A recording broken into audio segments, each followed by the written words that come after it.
आज एक बार फिर से हम एक नए विषय के ऊपर चर्चा करेंगे और वह विषय है कि क्या परमेश्वर के पास भी शरीर है या क्या परमेश्वर भी सहशरीर प्राणी है या फिर सिर्फ एक आत्मा है।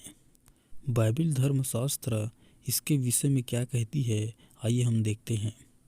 बहुत सारे मसीहियों के मन में ये प्रश्न या ख्याल आती है कि क्या वास्तव में परमेश्वर भी एक शरीर है या उसके पास भी एक शरीर है या फिर वो सिर्फ एक आत्मा है। यूहन्ना 4:24 को पढ़ें तो बाइबल बताती है कि परमेश्वर एक आत्मा है और जैसा कि हम जानते हैं कि आत्मा में मांस और लहू नहीं होता, क्योंकि मांस और लहू अर्थात भौतिक वस्तु जिसको हम देख सकते हैं, छू सकते हैं, ये फिजिकल फॉर्म में आते हैं, जबकि आत्मा, ये हवा, ये नॉन मटेरियल चीज़ है, या फिर दूसरे शब्दों में कहें तो अलग ही तत्व हैं। परंतु इसका तात्पर्य यह नहीं कि परमेश्वर सिर्फ आत्मा ही है। जब हम उत्पत्ति 1:26 को पढ़ते हैं तो वहाँ पर लिखा हुआ कि परमेश्वर ने मनुष्य को अपनी स्वरूप और समानता में बनाया है, अर्थात मनुष्य में और परमेश्वर में समानताएं पाई जाती है। और इस सिद्धांत के आधार पर देखें तो मनुष्य त्रिभागी प्राणी है, शरीर, प्राण और आत्मा तीन तत्वों से मिल करके बना है। अतः इस सिद्धांत के आधार पर हम परमेश्वर को भी देख सकते हैं और बाइबल जो है परमेश्वर को भी त्रिएक परमेश्वर के रूप में बताती है। जिस प्रकार से मनुष्य त्रिभागी प्राणी है, उसी रीति से परमेश्वर भी त्रिभागी व्यक्तित्व में विद्यमान है। पहला है परमेश्वर और दूसरा है पवित्र आत्मा और तीसरा है प्रभु यीशु मसीह।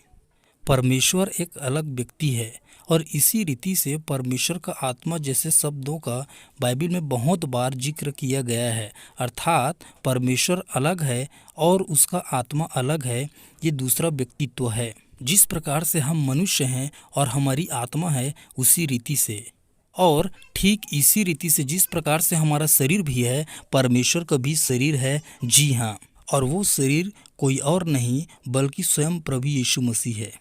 यह बात सच है कि परमेश्वर आत्मा है, परंतु परमेश्वर सिर्फ आत्मा में ही सीमित नहीं है। जी हाँ, जब हमारे पास व्यक्तिगत रीति से हमारी आत्मा और शरीर हो सकती है, तो क्या परमेश्वर के पास जिसने हमें बनाया है नहीं हो सकती? यीशु मसीह ने कहा कि जिसने मुझे देखा है उसने पिता को देखा है। जी हाँ, यीशु मसीह ही परमेश्वर का शरीर है।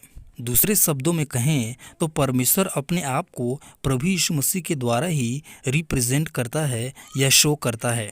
बाइबल में हम बहुत जगहों पर परमेश्वर के अंगों के बारे में पढ़ते हैं, जैसे कि परमेश्वर के आँख है, परमेश्वर के मुँह है, जैसे कि परमेश्वर के हाथ है और परमेश्वर के पैर है इत्यादि।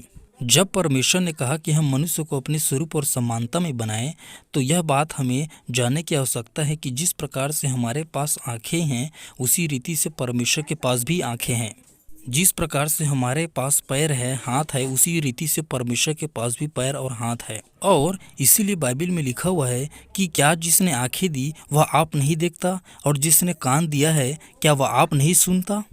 जब परमेश्वर जिसने हमें बनाया है आंखें और कान दी है, तो क्या परमेश्वर स्वयं देख नहीं सकता, सुन नहीं सकता? उसके पास आँख और कान नहीं होगी? ऐसा पॉसिबल नहीं है।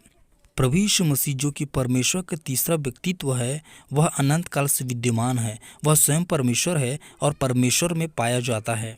पवित्र आत्मा परमेश्वर का आत्मा है और प्रभु यीशु मसीह परमेश्वर का शरीर है। ऐसा नहीं है कि प्रभु यीशु मसीह इस धरती पर आया तभी देह धारण किया। जी हाँ, वह अनंत काल से देह में विद्यमान है। क्या आप जानते हैं कि पुराने नियम में परमेश्वर ने बहुत जगहों पर अपने आप को मनुष्य के रूप में प्रकट किया? तो ये कैसे हो सकता है?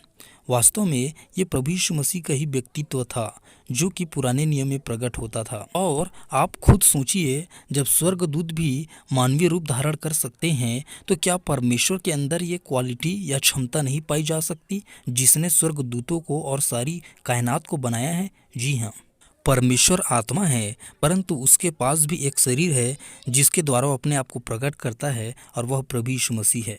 परमेश्वर असीमित है, परंतु फिर भी वह अपने आप को मानवीय रूप में सीमित कर देता है।